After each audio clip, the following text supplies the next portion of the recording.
Do you see the Fed's actions of, assuming that they keep it rate stable, or I'm guessing they're not going to increase, that would be crazy.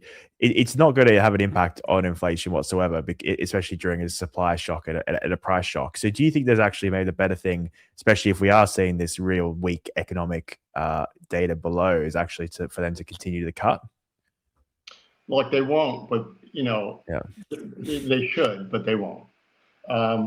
The Fed is really the Fed's tools are really ineffective in supply shocks. It's been proven from the 70s.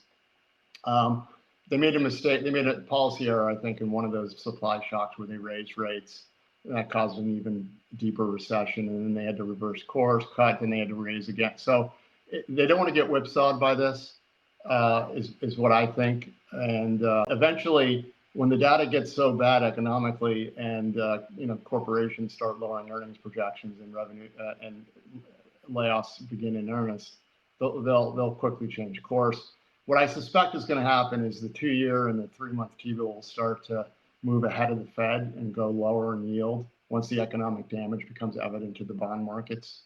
But look, I think it's locked and loaded.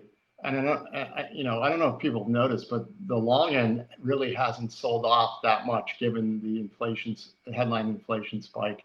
Same thing happened in 2008. The bond market it kind of looked through the oil shock we had in 2008. People forget this, but oil went from like 70 to 140 in 6 months into July of 2008.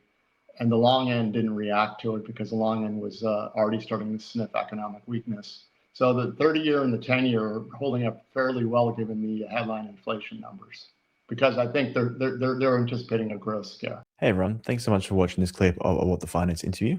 If you enjoyed it and looking for more short content, please like and subscribe. And if you'd like to watch the full interview, you can see that here.